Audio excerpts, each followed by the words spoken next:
मौलिक अधिकार आप लोगों ने पढ़ा। मौलिक अधिकार में हमने क्या देखा था कि हमें 6 प्रकार के अधिकार कानून के द्वारा मिला हुआ है, संविधान के द्वारा मिला हुआ है, और वह पूर्ण रूप से, वो हम क्या कहेंगे उस पर, पूर्ण रूप से वो मेरा अधिकार है। अगर हमें वह अधिकार हमसे छीना जाता है तो हम सर्वोच्च न्यायालय में या हाई कोर्ट में अपनी याचिका दायर कर सकते हैं कि भाई मेरा मौलिक अधिकार का हनन हो रहा है। चाहे हमारे मौलिक अधिकार की हनन न हो, इसलिए हमेशा निगरानी जो है सुप्रीम कोर्ट और हाई कोर्ट भी रखती है ना। और अगर ऐसा कुछ हनन होता है तो आर्टिकल 32 के तहत सुप्रीम कोर्ट और आर्टिकल 126 के तहत आपका हाई कोर्ट जो है उसे रोक देता है।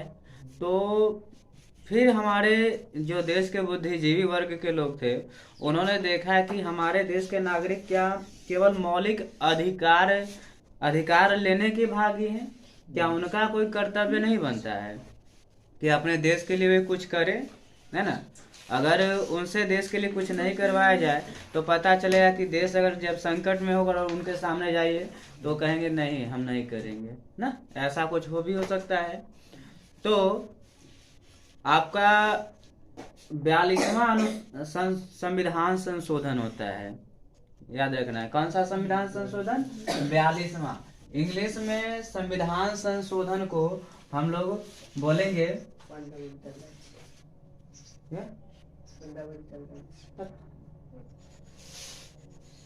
कॉन्स्टिट्यूशनल अमेंडमेंट, है ना। सीए हम लिखते हैं। कौन सा संशोधन है? 42वां संविधान संशोधन 1976।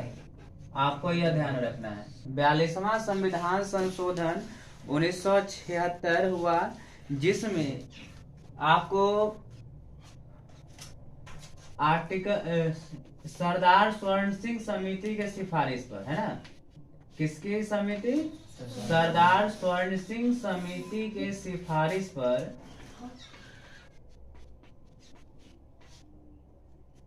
मौलिक कर्तव्य को जोड़ा गया। किसको जोड़ा गया? मौलिक कर्तव्य को जोड़ा गया। और आपका जो है मौलिक अधिकार 12 से 35 तक था। 36 से लेकर के 51 तक राज्य का नीति निर्देशक तत्व है। क्या है? राज्य का नीति निर्देशक तत्व है। उसमें राज्यों के कर्तव्य को दिखाया गया है कि राज्य जो है सरकार के अपने नागरिक के लिए क्या क्या करेगी, उन्हें कैसे नौकरी दिलवाएगी, उन्हें कैसे उस क्षेत्र में, उसके क्षेत्र में रहने वाले लोगों को अगर मान लीजिए किसी कानूनी सहायता लेने की आवश्यकता है तो करवाएगी, शिक्षा दिलवाएगी, है ना। बहुत तमाम तरह की जो जानकारी है आपको 36 से लेकर के 51 तक में दे रखा है, जो राज्य का कर्तव्य है। तो उसी के जस्ट बाद, है ना, कि चलो राज्य का कर्तव्य हुआ, एक राज्य के प्रति वहाँ की नागरिकों का क्या कर्तव्य होना चाहिए, वह हमें इसी में जोड़ दिया गया। आपको 51 के क में, है ना, 51 के क में आपको मौलिक कर्तव्य को जोड़ दिया गया है ना। और जिस सरदार स्वर्ण सिंह समिति ने 8 तरह के मौलिक कर्तव्यों को कहा लागू करने के लिए। कितने तरह के? 8 तरह के मौलिक कर्तव्यों को लागू करने के लिए कहा था। लेकिन 1976 में 10 कर्तव्यों को जोड़ा गया। कितने कर्तव्यों को जोड़ा गया? 10 मौलिक कर्तव्यों को जोड़ा गया था। 1976 की बात है, ठीक है। तो कहेंगे सर 11 मौलिक कर्तव्य है, तो 11 मौलिक कर्तव्य, 11वां मौलिक कर्तव्य 86वां संविधान संशोधन हुआ। कहवा संविधान संशोधन हुआ? कॉन्स्टिट्यूशनल अमेंडमेंट 86वां कॉन्स्टिट्यूशनल 86वां संविधान संशोधन हुआ 2002 में। कब हुआ? 86वां संविधान संशोधन 2002 में हुआ। और आपका जो 11वां मौलिक कर्तव्य है उसे जोड़ दिया गया, ठीक है। तो ये तो थी इसकी इतिहास, कैसे इसकी शुरुआत हुई है। मौलिक कर्तव्य को संविधान में कब जोड़ा गया? 1976 में। कब जोड़ा गया था? 42वां संविधान संशोधन के तहत। किसके सिफारिश पर? स्वर्ण सिंह समिति, सरदार स्वर्ण सिंह समिति के सिफारिश पे से जोड़ा गया है। कौन से अनुच्छेद के तहत मौलिक कर्तव्य को रखा गया? अनुच्छेद 51 के क। किसके तहत? 51 के क के तहत मौलिक कर्तव्य को शामिल किया गया है। 51 के क में है क्या? मौलिक कर्तव्य है। अनुच्छेद 36 से 51 तक राज्य का नीति निर्देशक तत्व, और उसी में है ना 51 के साथ में एक और कर्तव्य जोड़ा गया जिसका नाम है मौलिक कर्तव्य। यह नागरिकों के लिए है ना। और 10 कर्तव्य जोड़ा गया था, और अंतिमा 11वां जो है वह आपको 86वां संविधान संशोधन 2002 के तहत हमारे संविधान में जोड़ा गया है। बुझा गया?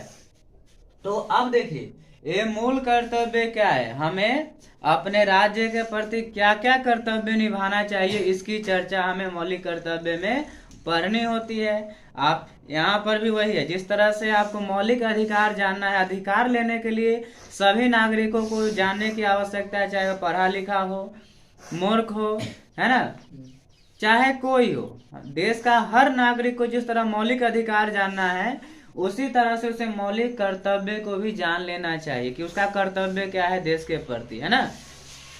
तो देखिए आपको सबसे पहले कहा गया है कि संविधान का पालन करें और उसके आदर्शों, संस्थाओं, राष्ट्रध्वज और राष्ट्रगान का आदर करें, है ना।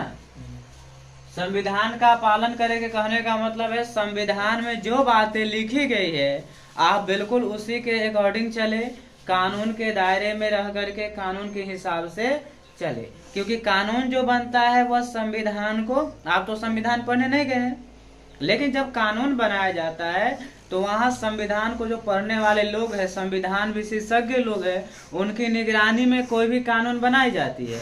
इसलिए जब कानून बन के आ गया तो आपको बिल्कुल उस कानून के रास्ते पे ही चलना चाहिए, है ना। अगर हम उस कानून पे चल रहे हैं तो समझिए कि हम संविधान का भी पालन कर रहे हैं। उसके आदर्शों को, चाहे संविधान से संबंधित जो भी संस्थाएं हैं आपको उनकी भी सम्मान करनी है। उनकी संस्थाएं कौन कौन होगी? राष्ट्र भवन, है ना, राष्ट्रपति भवन, संसद, उससे रिलेटेड जो भी है। उसके अलावा जो राष्ट्र ध्वज है, आपका राष्ट्र ध्वज क्या है? तिरंगा है, और तिरंगे को अच्छे से उनका भी सम्मान करना है ना। तिरंगे को भी सम्मान करना है, जिसमें आपने देखा था ना कि तिरंगे को हमेशा लहराते हुए रहना चाहिए, उल्टा नहीं रहना चाहिए, नीचे फेंका हुआ नहीं रहना चाहिए, है ना। तिरंगा जो है शरीर के ऊपर लपेट कर मत रखिए। जो देश के लिए शहीद हुए हैं उनके ऊपर उड़ाया जा सकता है तिरंगा, लेकिन हर व्यक्ति जो है तिरंगा को लपेटेगा नहीं, है ना। तो ये सब चीज अगर वैसा नहीं करते हैं तो क्या होगा? हम राष्ट्र ध्वज का अपमान कर रहे हैं। और जो राष्ट्रगान है आपको उसका भी आदर करना है। जब आपको राष्ट्रगान कौन है? जन गण मन है ना। देखते हैं जन गण मन के गाने के समय हम लोग पहले इतना अपने माइंड में रख सकते हैं कि एकदम 52 सेकंड्स में राष्ट्रगान मेरा खत्म हो जाना चाहिए। उसके अलावा जिस समय राष्ट्रगान चल रहा हो उस समय हमें बिल्कुल सावधान की मुद्रा में खड़ी रहनी चाहिए।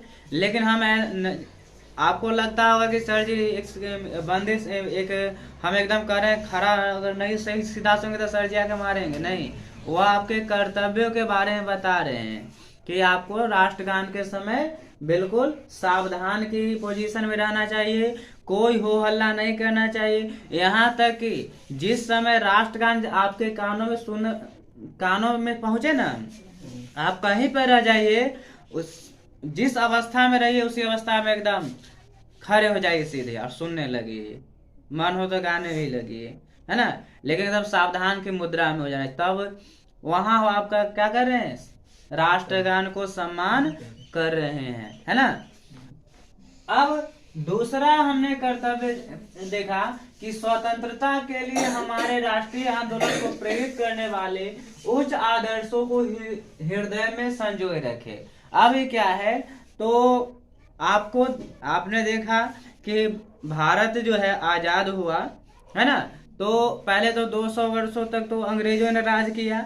उससे पहले किसी और ने, तुर्कों ने, मुसलमानों ने, अफगानों ने, पता नहीं किस किसी ने, राजाओं ने, है ना, सब हमारा देश पहले भी किसी न किसी का गुलाम रहा है। तो कुल मिला के बात यह हुआ कि हमारे देश को जो स्वतंत्रता दिलवाने वाले जितने भी उच्च आदर्श के व्यक्तित्व के लोग हैं उनका हमें सम्मान करना है और उनके कर्तव्यों को हमें अपने हृदय में संजो कर रखना है और हमें उन्हें याद करते रहना है ना। तभी तो आप गांधी जी जैसे व्यक्तियों के आप हर साल का जन्मदिन मनाते हैं, है कि नहीं। उनके कर्तव्यों को देखते हैं कि वाह क्या खूब काम किए हैं। इतना ही नहीं, केवल उनसे जो भी संबंधित है, आप भगत सिंह को भी की भी पूजा करते हैं, चंद्रशेखर आजाद।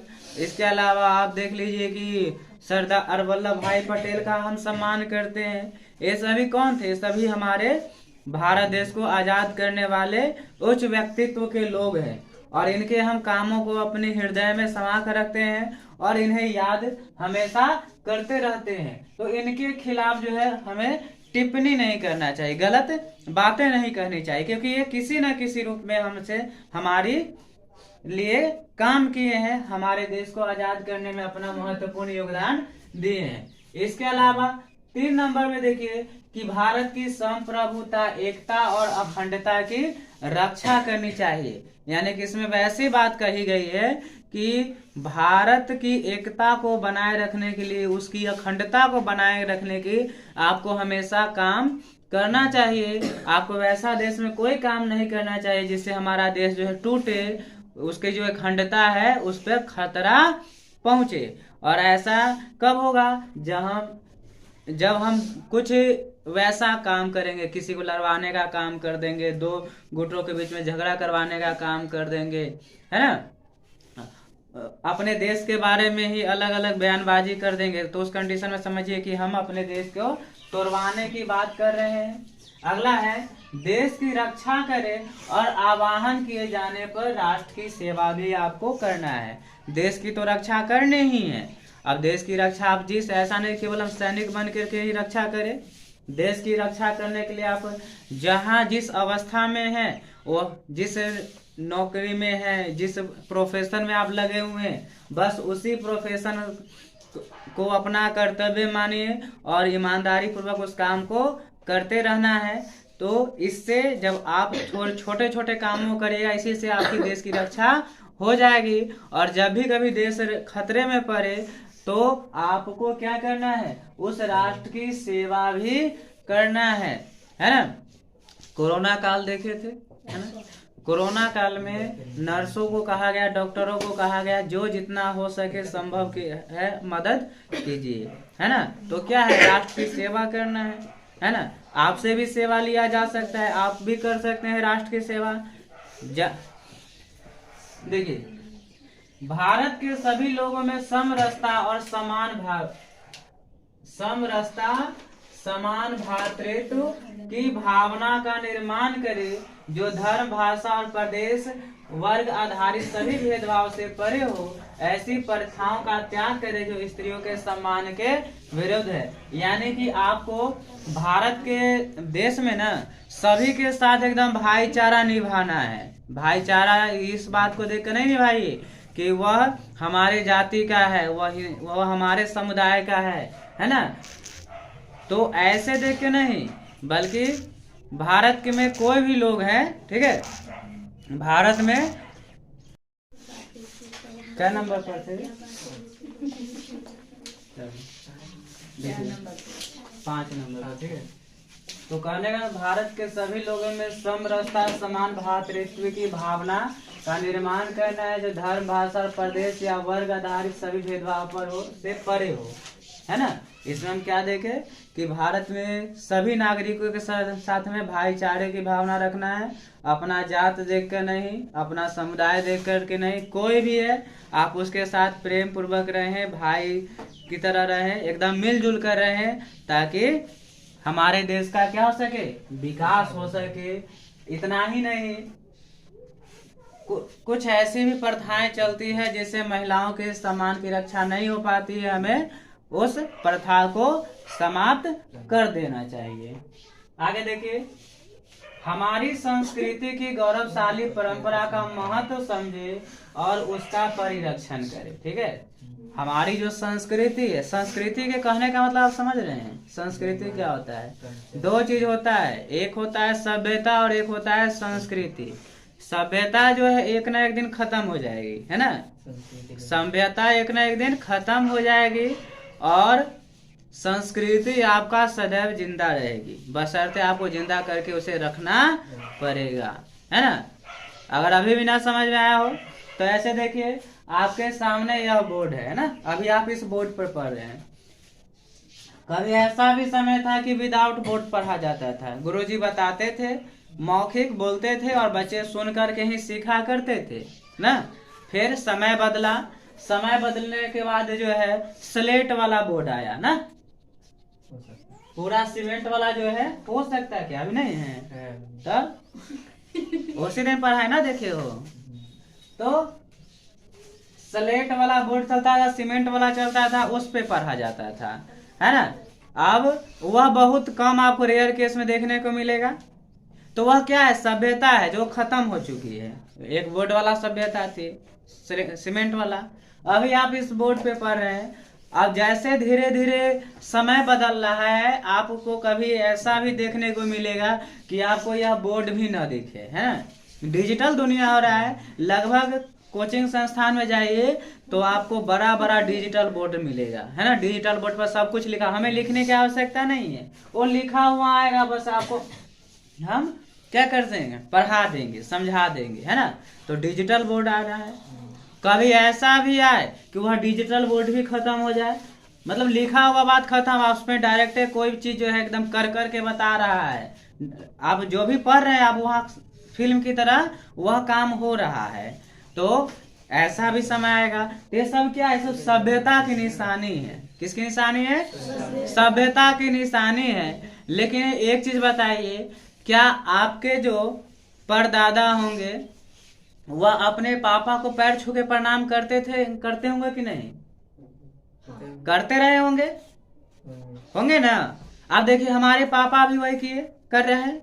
पापा को देखते हैं किसी को प्रणाम करते हुए? अपने से बड़े वो करते हैं ना? करते हैं। वो हम लोग का सिखा दिए, है ना। हमें पापा जो है हम लोग सिखा दिए, जैसे बुआ चाचा है उनको प्रणाम करो, वो दादाजी लेंगे प्रणाम करो, उनको प्रणाम करो, सिखा रहे हैं, है ना। अब जब हम भी बड़े होंगे तो हम भी अपने बाल बच्चा को सिखाएंगे कि नहीं सिखाएंगे?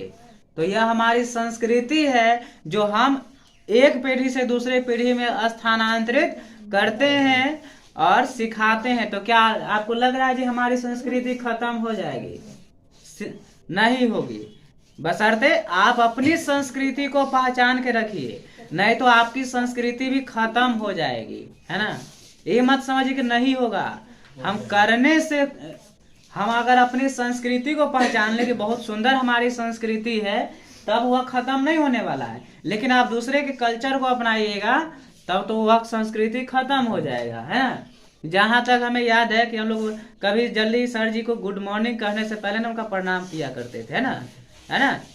लेकिन अभी जो देखिएगा बहुत एडवांस लड़का सके, CBSE वाला सके, उसे नमस्ते सर, गुड मॉर्निंग सर, बस इतना ही, है ना। गुरु चिल्लाए कुछ नहीं, कोई रिलेशन नहीं, बस नमस्ते सर, गुड मॉर्निंग सर, इतना काफी है, गए पढ़ाए चल दिए, बस इतना ही, है ना। जो गुरु चेला का जो रिलेशन होना चाहिए वह धीरे धीरे भी वो भी खत्म होते जा रहा है ना। बस उसे लगाया कि सर जी पैसा लेते हैं उतना से भर काफी है। लेकिन अगर हम अपनी संस्कृति को पहचान के रखेंगे तो बहुत फायदेमंद होगा।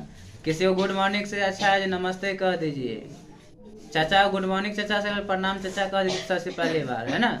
तो वो उसमें संस्कृति आपकी समाप्त नहीं होगी। हमारे भारत की महिलाओं का जो क्या संस्कृति की पहचान है कि हमारे भारत की महिलाएं जो है साड़ियों में अच्छी लगती है ना। अब मॉडर्न कल्चर अपना करके साड़ी के अलावा शहरों में जाइए तो नया रंग बिरंगा कपड़ा पहनता है ना। तो वो आपकी संस्कृति की खत्म करने की पहचान है। पहले का मारा तो खोल ये तो उससे आपकी संस्कृति खत्म हो जाएगी। अगर दूसरे देशों के कल्चर को अपनाइएगा तो आपकी संस्कृति खत्म होती है। हमारी संस्कृति में क्या है, हमारी संस्कृति में देखिए क्या खाना, खूबसूरत खाना है, रोटी खाइए, दाल खाइए, चावल खाइए, है ना, सब्जी खाइए, रंग बिरंगा खाइए।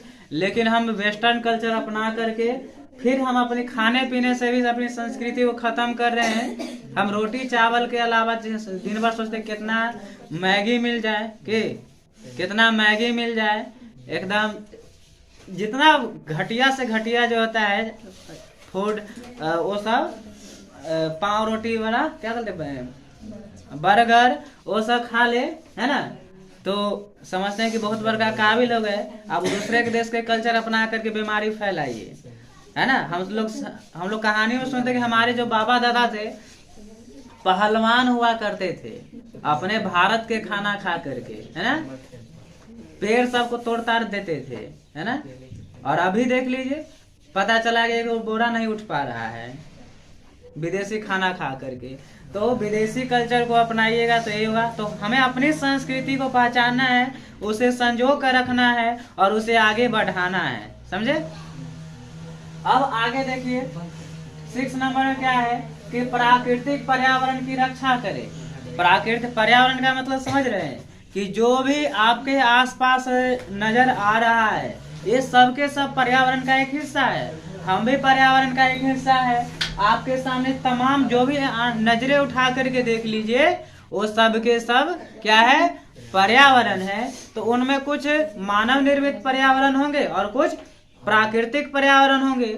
जैसे कि अगर हम आपसे पूछ ले कि यह कॉपी कौन सा पर्यावरण है, मानव निर्मित है, और हम कौन पर्यावरण है, क्या है सर, प्राकृतिक है। तो प्राकृतिक पर्यावरण जो भी है, जैसे पेड़ पौधे हो गए, पशु पक्षी हो गए, जानवर हो गए, मनुष्य हो गए, यानी कि जीवन जिसमें भी है। इसके अलावा आपका नदी, पहाड़, समुद्र, ये सब क्या है, ये सब आपके प्राकृतिक पर्यावरण का हिस्सा है। तो प्राकृतिक पर्यावरण की आपको रक्षा करनी चाहिए, चाहे वह वन हो, मनुष्य हो या जीव जंतु हो। आपको दूसरे जीवों पर एकदम दया का भाव भी रखना चाहिए, है ना। यह आपका क्या है, कर्तव्य है। नेक्स्ट हम लोग समझेंगे वैज्ञानिक दृष्टिकोण, मानववाद और ज्ञान अर्जन तथा सुधार की भावना का विकास करें, है ना। वैज्ञानिक दृष्टिकोण, पहले देखिए वैज्ञानिक दृष्टिकोण क्या होता है। तो कुछ ऐसी भावना होती है, ठीक है, जो रूढ़िवादी होती है, जो पहले से लोग उसके बारे में ये बातें कहते, कुछ धारणा बना के रखे हुए होंगे और उसी धारणा पे वो चलेंगे, है ना। इसको एक एग्जाम्पल के तौर पे हम समझते हैं। देखिए पहले, बहुत पहले क्या होता था कि लोग यह समझते थे कि पृथ्वी जो है केंद्र में है ना, पृथ्वी कहाँ है, केंद्र में है, और सूर्य और बाकी अन्य जो ग्रह है, तारे हैं, वह पृथ्वी के चारों तरफ चक्कर लगाती है। लेकिन एक वैज्ञानिक आए, शायद उस वैज्ञानिक का नाम कोपरनिकस है, शायद कोपरनिकस या आर्यभट्ट, नाम भूल रहे अभी। तो उन्होंने बताया कि नहीं, पृथ्वी जो है वह केंद्र में नहीं है बल्कि सूर्य केंद्र में है और पृथ्वी चारों तरफ सूर्य के चक्कर लगाती है। तो अब तक जो भी है ना, अब तक जो रूढ़िवादी धारणा के लोग थे उन्होंने उसका पुरजोर विरोध किया, बहुत बड़ा विरोध किया, उसे जो न कहने का सो कहा। लेकिन उन्होंने उससे डरा नहीं, जो सच है सो सच है। उन्होंने वैज्ञानिक तथ्यों के आधार पर इस बात को सिद्ध कर दिया कि नहीं, पृथ्वी केंद्र में नहीं है, पृथ्वी सूर्य के चारों तरफ चक्कर लगाती है। तो ये क्या था, वैज्ञानिक दृष्टिकोण था। उसी तरह से आप क्या हुआ कि एक जगह पर एक महिला जो है वह जल समाधि लेने जा रही थी। पूछा गया कारण कि क्यों लेने जा रहे हो, तो भाई हमारे सपने में ईश्वर आए थे, उन्होंने कहा हमें जल समाधि लेने से मुझे मोक्ष की प्राप्ति हो जाएगी। तो वहां पर पुलिस ने रोका और यह करने से उसे मना कर दिया। तो कहने का मतलब यहाँ पर भी वैज्ञानिक दृष्टिकोण अपनाया गया कि भाई तुम्हारे मरने से तुम्हें मोक्ष की प्राप्ति कैसे हो सकती है, यह तो अच्छे कर्तव्यों को करने से ना मोक्ष की प्राप्ति होगी। अगर ऐसा होगा तो एक दिन में लाखों लोग मर जाएंगे मोक्ष प्राप्ति के लिए, तो मोक्ष प्राप्ति उससे नहीं होती, अच्छे कर्तव्यों को करने से आपको मोक्ष की प्राप्ति होती है। वहां पे आपको वैज्ञानिक दृष्टिकोण अपनाना चाहिए। एक वैज्ञानिक दृष्टिकोण है यहाँ पर भी अपनाना चाहिए, है ना। आप बहुत सारा ऐसा एग्जाम्पल मिलेगा, भूत पिशाच से संबंधित अवधारणा देख लीजिए, है ना। हम लोग के अंदर एक बैठा हुआ रहता है भूत पिशाच, इन्हें चूड़ी खनका उन्हें खनका, इस बात से हम लोग डरते रहते हैं, लेकिन ये सब हमारे अंदर मन के अंदर वहम है। किसी चीज पर आपको वैज्ञानिक तर्क लगा करके उसे सोचना है, समझना है और सबको बताना है, ताकि आपके कारण जो है दूसरे लोग भी उस बात को समझ सके और सीख सके, है ना। और इससे एक अच्छे समाज का निर्माण होगा जिसमें हमें योगदान देना चाहिए। देखिए अगला है 9 नंबर में, सार्वजनिक संपत्ति को सुरक्षित और हिंसा से दूर रखे, हिंसा से दूर रहे। जो भी सार्वजनिक संपत्ति के कहने का मतलब है जिस पर आपके समाज के हर लोगों का अधिकार हो, वो आपकी सार्वजनिक संपत्ति है ना। जैसे कि अगर हम कहते हैं स्कूल, तो स्कूल में समाज के सभी बच्चे पढ़ने जाते हैं, तो स्कूल सार्वजनिक संपत्ति है, उसे की रक्षा करनी चाहिए। मंदिर में सभी लोग पूजा करने जाते हैं, तो आपको मंदिर की रक्षा करनी चाहिए। पेड़ पौधा से समाज के सभी वर्गों को लाभ पहुंचता है, उसकी भी रक्षा करनी चाहिए, है ना। तो जितने भी सरकारी संपत्ति है उन सबको आपको रक्षा करनी चाहिए। क्यों? एक तो देखिए जो सार्वजनिक संपत्ति है उसमें सभी लोगों का पैसा लगा होगा। अगर स्कूल बनवाया सरकार ने, तो सरकार को किसने पैसा दिया? हम ही लोग तो दिए थे, टैक्स के रूप में दिए, तो उसने अपना काम किया, स्कूल बनवाया, भवन बनवाया। तो अगर हम उसको खत्म करते हैं, उसका तोड़ते फोड़ते हैं, उसका नुकसान पहुंचाते हैं, तो अप्रत्यक्ष रूप से वह नुकसान हम ही लोगों का है, किसी दूसरे का नहीं है। इसलिए हमें अपने सरकारी संपत्तियों की क्या करनी चाहिए? रक्षा करनी चाहिए। और जहां कहीं भी हिंसा हो, हिंसा से हमें क्या दूर रहना है ना। बहुत सारे जगहों पे हमारे यहाँ हिंसा नहीं होता इस तरह का, लेकिन बहुत सारे जगह हिंदू मुस्लिम फाइट हो जाता है, या किसी बात पर दो गुटों के बीच में लड़ाई हो जाती है, तो हमें उस लड़ाई से हमेशा दूर रहना चाहिए, क्योंकि लड़ाई से भी हमेशा हानि ही पहुंचता है। इतना ही नहीं, व्यक्तिगत और सामूहिक गतिविधियों के सभी क्षेत्रों में उत्कर्ष की ओर बढ़ने का सतत प्रयास करें, जिससे राष्ट्र निरंतर बढ़ते हुए प्रगति और उपलब्धि की नई ऊंचाइयों को छू ले। व्यक्तिगत और सामूहिक गति यानी कि चाहे वह व्यक्तिगत तौर पे से कोई काम कर रहा हो तो कोई अच्छा काम, या सामूहिक रूप से कोई लोग काम कर रहे हो, कुछ अच्छा काम कर रहे हो, बिजनेस कर रहे हो, या कोई भी अच्छा काम कर रहे हो, तो उसमें सभी को योगदान देना चाहिए, ताकि जैसे जैसे वह समूह बढ़ेगा या वह व्यक्ति बढ़ेगा, तो वह किसी न किसी तरह से वह आपके देश को बढ़ाने का काम कर रहा है। मान लीजिए कि आज यहाँ पर यह लड़का है, यह अकेले कोई बिजनेस खोला है ना, इसका बिजनेस बढ़ा, हम लोगों ने मिलकर इसको बढ़ा दिया, ठीक है।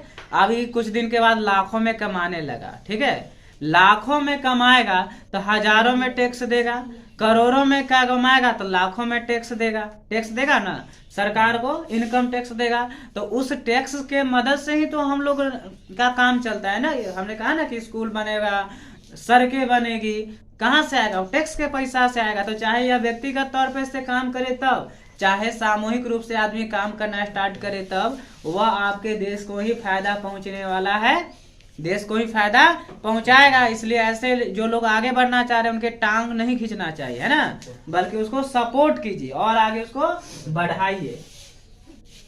चलिए अब आगे देखिए, ये आपको 11वां जो संविधान संशोधन 11वां मौलिक कर्तव्य जो है वो आपको 2002 में जोड़ा गया है। 86वां संशोधन के तहत 6 से 14 वर्ष तक की उम्र के अपने बच्चों को शिक्षा के अवसर उपलब्ध कराना, यह सभी नागरिकों का कर्तव्य है कि वह अपने बच्चे को जो 6 से 14 वर्ष तक है, कम से कम इतना वह उसे शिक्षित कर दे, है ना। यह उसका क्या है? मौलिक कर्तव्य है, यह मौलिक अधिकार भी है।